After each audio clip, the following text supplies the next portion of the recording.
Hey guys, so let's compare these startup aquariums.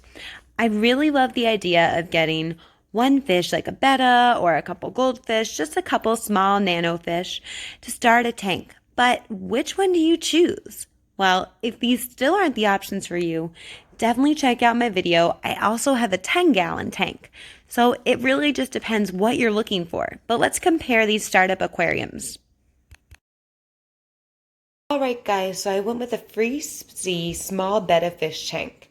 And I chose this one because it was actually the top reviewed one on Amazon, great ratings. Some of the feedback and comments weren't what I wanted to see, but I was kind of hopeful. So let's take a look. You will see a couple little pieces on top here. Here's the actual tank all set up, and let's talk about it. So first and foremost, why did I choose this tank? I mentioned to you guys that it's the top reviewed tank, so I always feel like it's a good idea to look for a large number of reviews and then also 4-star or more, because that gives you ideas about how many people actually like these tanks. And then I was going to put a betta in mine, so great idea to pick one that is specifically for bettas. As you can see, we didn't have a whole ton of space here, so I went with the 1.4 gallon. I was a little bit skeptical on this just because I'm not really sure if it's a best call to go with a tank this small for a betta. I understand in the store we see tons of bettas sitting in those cups, and we figure when we take them home, pretty much anything is going to be acceptable, but I don't necessarily agree with that. And I also want to explain that the smaller the tank, the more the maintenance will be required. Like, for example, with this 1.4 gallon tank, you're going to have to clean it every week. And when I say clean it, I mean pretty much change out everything.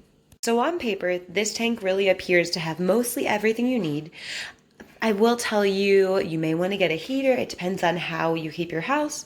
Temperature-wise, our house never really goes below 72 degrees. We just really like warm. So if you live in warmer climates, you may not need to get a heater for your aquarium, but if you do, we can talk about that too. I have some good recommendations for heaters, but aside from that, this tank seems to include mostly everything. It came with a couple plants, it's got a filter system, and it's got lights, and it bubbles. It really seemed to come with everything. It did not come with the gravel, and the plants that I have in here are not the same ones. So in theory, looks like it's got it all. Let's talk about why I don't necessarily agree with that, but also one more thing, even this little feeding hole, they kind of thought about a lot of little details. All right, guys, let's talk about the Tetra Color Fusion Starter Kit. It is a 3-gallon half moon tank. Excited to share this with you guys.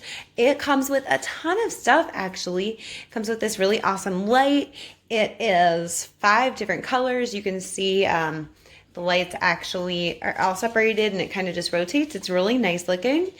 And 3 gallons, came with the filter, came with all the air tubing and everything. It even came with a filter cartridge to start out. So let's go ahead and talk about some details. Alright guys, so the filtration system is included with both of these tanks. This right now is the FreeSee 1.4 gallon. I'm going to talk about it in a little bit more detail, but I just want you to get a good look at the smaller tank's filtration system. You'll notice a couple different things in here, but let's talk about it. Let's talk about the FreeSee 1.4 gallon first. Setup wasn't incredibly hard, but the directions weren't super clear either. This little black part here, a big black part here actually, you slide that in. It went in pretty easily. The filter goes in the back. You do have to make sure the cords are not attached. So you have to make sure you feed it through, or else it could go into the water, and then I would assume it probably wouldn't work so well. I don't love this filtration system. It doesn't have replaceable cartridges. And I think that you're going to end up cleaning that sponge a lot, or maybe even having to cut a sponge. So I just think it's probably not the best system for cleanliness and keeping your tank nice. So I don't love that. My least favorite thing about this tank is the filter.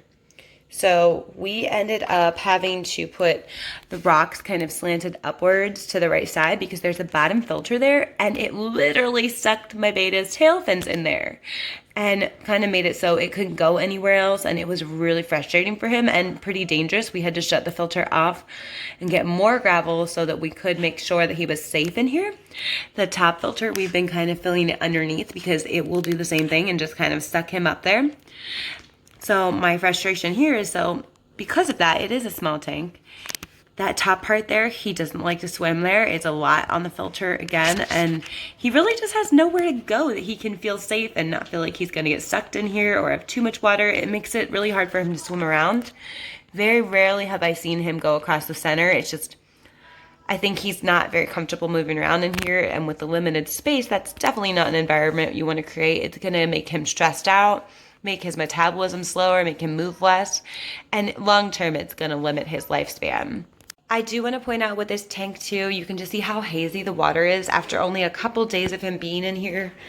I just think with the limited space, I will say we did not rinse off our gravel as well as we should have, but it still shouldn't be this hazy in here. I just don't think the filtration's so wonderful. You can even see up top, right in here, there are all sorts of water spots and just everything on this tank. I'm just not really impressed with the cleaning system in general and the space for the Betta. So let's take a look at the other aquarium option you have for your Betta. Hey guys, so this filtration system I really love. It's made by Tetra. It is a whisper filter. They're using the small replaceable cartridges, so that is awesome. I'm gonna be quiet here for a second and listen. So it does make a little noise. It's a little bit louder than the other filter that we were talking about before on the FreeSee, but still pretty quiet, not bad. So you'll have to decide if that's something you want to work with. It also has a lot more tubing and things like that to it. But I love that they gave directions and instructions, and I really like that it's a replaceable cartridge instead of a sponge, because I just think it's going to be a lot cleaner and provide a better environment for your fish. So great filter, loving it. This little hole here, there's really no reason you couldn't put food in it, but I don't recommend putting it in this side because all that happens is the filter sucks it right up before your Betta can even get it. So that's kind of frustrating. You have to put it in here. I think I've had the best success with just opening the tank and putting it that way. So this tank has a great feeding system. You can see this is a nice wide hole. It's not going to feed into any vents or any sort of filters. It's going to go straight down and sit on top there. I really love this. These little hinges on top here, they are supposed to fit in here and in here, and it slides in, but they just pop off. And then they get lost underneath, so you actually think you've lost them. So I found better success to just set this on top, which, depending on your Betta, may not be good for you because Bettas can jump and they can be really active depending on who you get and who you bring home, and they can knock the top off. So that's not always a positive thing either. So I mentioned already the plants are not the same. That is because they don't have any weights. You can see this one right here has a weight. And that means it has something you can actually shove into that gravel and it's going to hold it down when the fish get in there. So initially I put their plants in there because they did look pretty real and nice, but they floated straight to the top. And I get that I probably could have done a little more work in it, but I don't want to be fiddling with this and putting my hands into the betta tank all the time. I just don't think that's necessary, and it's just an extra little annoying thing that you're going to wake up and it's going to be out all the time because that's been pretty frequent for us. They've also got another little notch in the lid here, which is great because if you do end up running any air stones or anything like that, you can pop it out. I did not have this tank lid popped in here so I could pull it off easily to show you guys, but you can see on the lid they actually do have a nice little lip on there, so it can kind of click in there, which is great because I know bettas can sometimes jump. So great lid, great feeding system. I'm loving it. The most impressive thing about the FreeSee system to me, honestly, is the lighting. I think they did a phenomenal job. They have top white lighting, which makes everything crystal clear. I really could not be more impressed. I would say this is my absolute favorite thing about this tank, actually. The other thing I love is that the light is a plug-in, so you're not having to add in batteries. With the Tetra, it's also a plug-in light system, but many other systems, just like these automatic aquarium setups, are battery operated. So make sure you look at that. So let's talk about aesthetics. I love the half moon. I think that is wonderful. I have filled this. This water is working on being filtered and getting where I can put the Betta in there to see what he thinks of his tank. I think for aesthetics, it's a really pretty shape, but what I don't love is there are all sorts of cords and wires that aren't covered, In the other tank, if you remember the FreeSea, there was a nice standard black background that didn't require anything else really, so that was pretty cool. But it is important to remember that aesthetics are great, but you can work with that.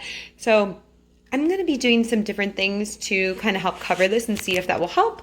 We are going to add a little backdrop. I've got like some of these ruins. They come in all sorts of kinds, but what I'll do is these are super easy. You just cut them and put them onto the back of the tank so that you don't see the wires behind, because a lot of that is actually behind the tank. Like all of this right here that you're seeing is behind the tank. The only thing that's in the tank is the one strip up there in the filter.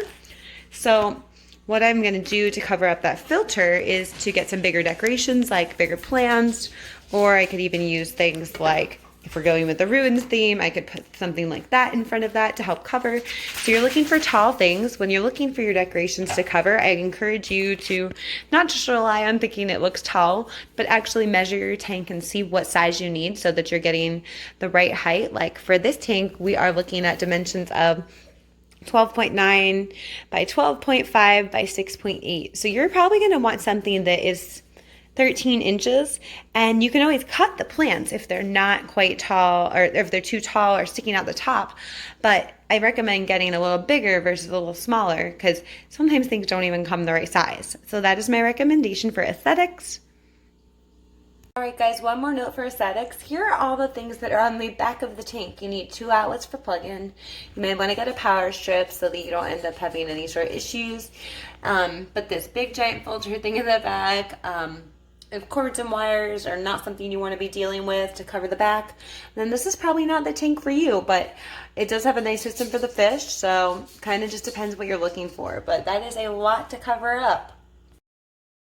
Alright guys, so I think it's pretty clear. We've decided to go with the Tetra Color Fusion 3-gallon tank. I wanted to show you our almost finished product. So all we're still waiting on at this point is our 13-inch plant to come in. That'll cover up some of those cords in the background and the filter a little better.